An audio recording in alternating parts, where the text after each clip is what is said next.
Sunt Cornel, sunt un antreprenor, un speaker și un inventator român. M-am născut într-o familie de persoane cu dizabilități. Sunt singura persoană fără dizabilități din familia mea, lucru care mi-a arătat foarte mult cât de mult poate să ajute tehnologia, dar și cât de puțină tehnologie există să ajute oameni. M-am născut în București, am trăit o vreme în nordul țării, după care m-am întors aici în București, am făcut școală aici, am ajuns la liceu, la ECHB, unul dintre locurile care chiar m-au pus pe o traiectorie absolut incredibilă. Am petrecut 4 ani ECHB pe vremea când era în Bristol, după care am plecat în Germania, unde am continuat studiile universitare, unde am lucrat câțiva ani și în urmă cu 4 ani am creat compania pentru care sunt cunoscut acum, vorba despre Lumen, unde creăm ochelari pentru nevăzători. În Germania am studiat la Jacobs University în Bremen, acum s-a redenumit în Constructor University. Țin minte toată clasa mea, în clasa 11 și a 12 când eram la ECHB, cu toții ne planificam unde, în ce colț al lumii să ajungem și cred că cu toții am părăsit țara către alte facultăți în afara țării sau majoritatea am părăsit țara. Unii ne-am întors și sunt bucuros că ne-am întors.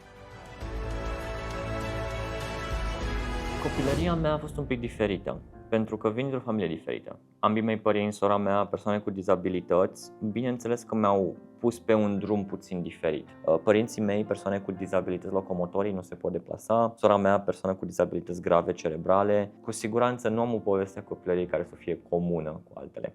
Am stat mult timp și la bunici, în nordul țării, unde mulți ani mai târziu la facultate mi-am dat seama că sunt singurul student din facultate care știa să mulgă o vacă. M-am învățat asta la țară când eram mic, dar o traiectorie foarte diferită. A trebuit să fiu independent de la o vârstă foarte mică, pentru că trebuia să ajut pe părinții mei. Multe lucruri care sunt comune pentru un copil să le facă cu părinții, pentru mine nu au fost, nu am călătorit cu părinții mei, nu am jucat sporturi cu părinții mei. O grămadă de lucruri pe care le văd la alți părinți și copii, pentru mine mi se par foarte străine, pentru că n-am putut să beneficiez de ele. Venind într-un mediu de diferit m-a adus o curiozitate majoră, ceea ce m-a făcut să învăț să citesc la 3 ani, ceea ce m-a făcut să învăț să programez începând de pe la 7 ani, să învăț electronică de undeva pe la 10 ani, lucruri care sunt mult mai devreme decât ar trebui să fie făcute, le-am făcut din această curiozitate născută de la mediu foarte diferit din care vin.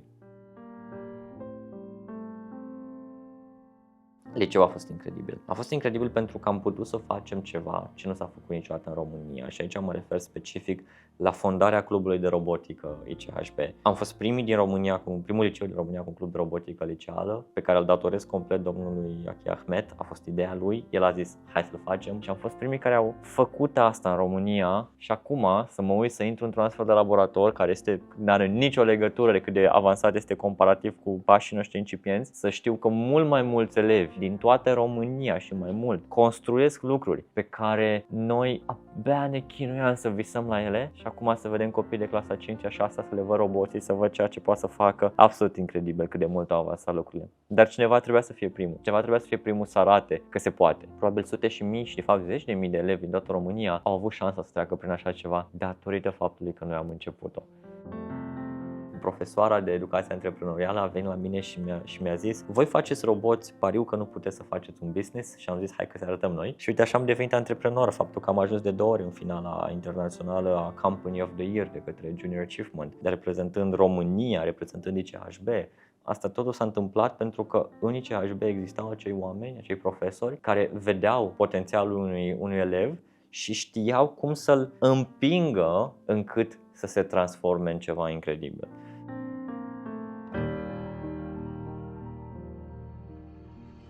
Sunt atât de variate. Variază mă gândesc la Căminul ICHB, când domnul Hasan era directorul Căminului de băieți. Cred că aproape în fiecare săptămână organizam un fel de picnic împreună și stăteam și povesteam și de toate. În același timp, amintiri superbe cum ne tăia internetul la ora 10 seara. Nu o să uităm niciodată. Din liceu, când ne întruneam cu toții după program în clubul de robotică și eram 20 de oameni și ne gândeam, ok, urmează o competiție în 3 luni, concurăm cu oameni din toată lumea care sunt cu dublu vârstei noastre, cum câștigăm? Stăteam la școală până după miezul nopții, lucrând. Țin minte, eram la o competiție internațională în Ankara. Pe drum mergea o echipă din CHB și o echipă din ICHC din Constanța, așa că eu din București am luat un bus până în Constanța. Trebuia să prezentăm un proiect și am uitat o componentă fără de care proiectul nu mergea. Și am ajuns în Constanța, plecăm din Constanța către Istanbul și ne dăm seama că lipsește componenta, brusc cei din București au trimis-o în Constanța. Ajungem în Istanbul, între timp din Constanța s-a trimis în Istanbul componenta, dar noi trebuia să plecăm la Ankara, ajungem la Ankara componentan când ajunsese în Istanbul, într-un final ajunge abia după competiție componentan ca să putem prezenta, dar noi tot am câștigat. Toată lumea din ICHB, ICHC, cum se tot organizau ca să ajungă acel pachetel mic pentru noi în Ankara, absolut incredibil. Toată lumea, tot network-ul, lumina funcționa în secunda aia pentru a livra practic un plic din București până în Ankara, care întotdeauna ajungea 2 ore după ce noi plecam. Sunt ceea ce sunt, pentru că am avut impulsionarea și libertatea și suportul în ICHB să devin antreprenor, să devin inovator, inventator, să devin inginer. Toate astea s-au făcut în ICHB pentru că au fost oameni care m-au suportat, m-au îngăduit și m-au împins să fac lucrurile astea. Și nici nu alt loc nu s-ar fi întâmplat decât acum. Răspunsul meu nu e foarte popular, eu nu văd diferența între ele, pentru mine e o singură viață. Viața mea nu se închide la ora 5 când ies din birou și nu ies la ora 5 din birou. Viața mea e doar una, mă regăsesc cu ceea ce fac zi de zi, îmi place nebunie ceea ce fac zi de zi. Când stau la biroul meu, lângă aici e chitara și tot timpul o iau când am nevoie de aici, e una, aici altă chitară, tot timpul sunt înconjurat de pasiunile mele și tot timpul le intercalez. Nu cred că de la ora asta fac asta, după ora asta fac asta, nu. Tot timpul le intercalez. Când vreau să rezolv o problemă grea, îmi place să rezolv cu chitara în brațe și cu laptopul în față. Așa că sunt atât de intercalate toate părțile astea, să zicem, pe care unii le considerăm mai personale și unii le considerăm mai profesionale, încât pentru mine eu trăiesc o singură viață. Ce fac acum? Acum sunt antreprenor. Antreprenor într-un domeniu care simplist se numește Deep Tech, tehnologie deep, pentru că în română nu se va traduce bine. Practic ceea ce face compania pe care am pornit-o cu 4 ani în urmă, rezolvă următoarea problemă. Dacă ne uităm, în lume avem 300 de milioane de oameni cu văz slab și dacă vrem să vedem ce soluții există pentru ei, soluțiile sunt aceleași de mii de ani. Este câinele ghid și este bastonul alb. Câinele ghid, o soluție superbă, o soluție foarte bună, dar are câteva dezavantaje. Un câine ghid ajunge să coste și 200.000 de euro. În toată lumea, la aproape 300 de milioane de oameni ce ar putea beneficia, din păcate există doar 28.000 de câini ghid. Și aici intervenim noi. Noi am creat compania Lumen pentru a crea o tehnologie ce replică ceea ce un câine ghid face, ba chiar mai mult. I-am numit ochelari pentru nevăzători. E un produs ce intră în câteva luni pe piață, ce urmează să schimbă viața mii și cu timpul sperăm chiar milioane de oameni. Un produs ce deja este cunoscut la nivel internațional, produs pe care m-am urcat pe scenă să-l prezentăm la Nvidia, de exemplu, împreună cu fondatorul Nvidia, produs a cărui video de la testări au 10 de milioane de view-uri în lume. Lucrăm cu niște companii absolut incredibile la asta, lucrăm cu Intel, lucrăm cu Nvidia, avem niște parteneri incredibili și mai avem așa de un pic să punem pe piață acest produs acum să ajute milioane de oameni. Asta fac eu acum, asta mi ocupă 14 ore lucrătoare pe zi, inclusiv în weekenduri. Principal, vreau să fac o analogie. Câinele ghid pentru nevăzători este soluția cea mai avansată astăzi, înainte să intrăm noi pe piață. Și un câine ghid pentru nevăzători funcționează în felul următor. Poți să îl rogi să te ducă la un scaun liber sau la ușă sau, dacă chiar știe ruta, să te ducă înapoi acasă. Și câinele ghid face asta prin a te trage de mână, a te ocoli de obstacole, a te ține pe trotuar, a te ajuta să treci o trecere și te duce până unde ai nevoie. Și necesită foarte multă îngrijire, ceea ce într-o soluție tehnică nu există, nu este nevoie. Tot ce trebuie să faci cu ochelarii noștri este să-i încarci seara și ai o zi întreagă să-i folosești. Practic rezolvă o problemă veche de mii de ani. De mii de ani există câini ghid, dar niciodată nu s-a putut scala soluția la mai mulți oameni. Sistemul Lumen, ochelarii Lumen, funcționează în același mod precum un câine ghid, dar bineînțeles nu stă pe mână, nu te trage de mână, stă pe cap.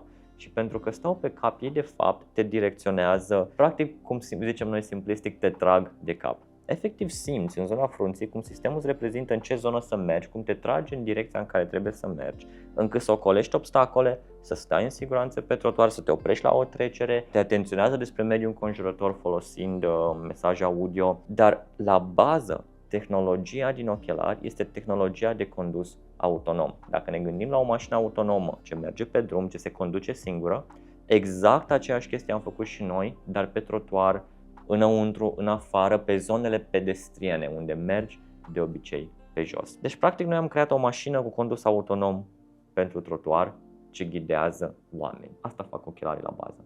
Simplistic zis. Lumen a atras foarte multe premii importante. De exemplu, în urmă cu 2 ani, da, aproape 2 ani, am câștigat cel mai important premiu de design industrial din lume, premiul Red Dot Luminary. O singură dată pe an se primește acest premiu de către cel mai bun design industrial din lume. Noi când l-am câștigat în 2021, 3 ani, l-am câștigat în timp ce concuram în finală cu Spaceship Unity de la Virgin Galactic. Virgin Galactic, compania care tocmai îl dusese pe Richard Branson în spațiu, concura cu noi eram atunci 16-17 oameni și ei erau mii de oameni lucrând la asta, cu o mașină autonomă și mai concuram cu încă câteva soluții în alte zone. Și în noiembrie 2021, țin minte, cum ne uitam și aflam că cel mai bun design industrial din lume a fost făcut în România, ceea ce nu s-a întâmplat niciodată în trecut. Am complet revoluționat conceptul de design industrial în România. Și asta este doar un exemplu, sunt multe altele. Avem premii de la World Economic Forum, avem premii venite din partea, de exemplu, Nvidia, avem o grămadă de premii și o grămadă de recunoaștere din toată lumea. Ceea ce mi-arată că atunci când construiești ceva gândit să ajute, inevitabil ajungi să ai acest fel de recunoaștere, să ai astfel de parteneri care vor să vină să te ajute pe drumul ăsta de a ajuta oameni. Și asta e o chestie pe care am învățat-o în ultimii ani, construind compania asta, construind Lumen. Lumen este creat în România, Lumen este un startup românesc, este o companie românească. Nu toți cei care lucrează la Lumen sunt români, majoritatea sunt, deci da, majoritatea este românesc. Nu se va produce inițial în România, se va fabrica în afara țării inițial, dar la bază Lumen este o invenție românească. Am dovedit că putem face lucruri pe care nimeni nu le-a reușit și au încercat companii mult mai mari să facă ceea ce noi facem și au eșuat. Noi nu am eșuat, noi suntem primii care au reușit și am reușit din România cu resurse predominant românești, dar și cu suport din toate colțurile lumii. E o mare mândrie, m-am întors în țară ca să construiesc asta și întotdeauna este un risc uriaș și riscul pare să fi funcționat. Cel mai mare moment de cotitură din cariera mea, sunt multe. Ce am realizat în ultimii ani este că nu mai trebuie să mă gândesc ce ar fi fost dacă făceam altfel. Am avut ocazia să merg în Statele Unite sau să rămân în Europa la facultate, de exemplu, un prim pas de cotitură. Am decis Europa și după aia mult timp m-am întrebat de dacă mergeam dincolo. Ce se întâmplă? Cred că am făcut foarte bine și cum stat și cred că aș fi făcut lucruri la fel de bune și acolo, dar bineînțeles, e greu să-ți imaginezi unde ai fi ajuns.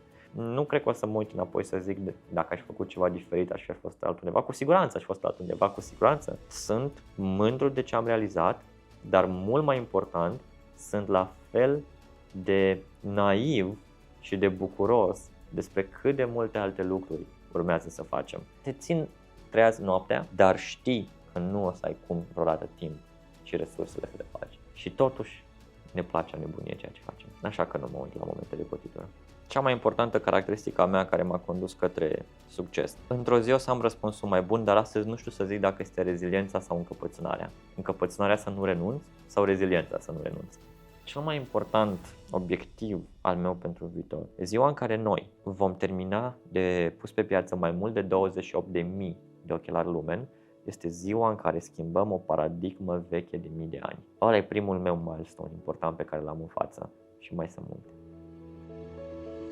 Dacă scrie ceva ce toată lumea ar putea să vadă, una dintre cele mai importante ar fi că merită să creezi lucruri ce ajută. Ceea ce cred că e un atu foarte important și principalul atu, că diferența o fac cei care nu renunță. Un citat de marketing a unei bănci din România, care chiar cred că a fost foarte bine gândit, e foarte simplu. Cei victorioși sunt cei care luptă și atunci când știu că pierd. Ceea ce sunt astăzi am reușit pentru că niște profesori, aș zice la fel de nebuni ca și mine, dar în complet altfel, au văzut potențial, au creat spațiu pentru acest potențial și m-au împins să devin ceea ce sunt. Niciun alt loc, niciun altă organizație educațională în care am fost în viața asta și m-am plimbat prin în toată lumea, nu a avut un impact precum ICHB a avut în viața mea. Mulțumesc.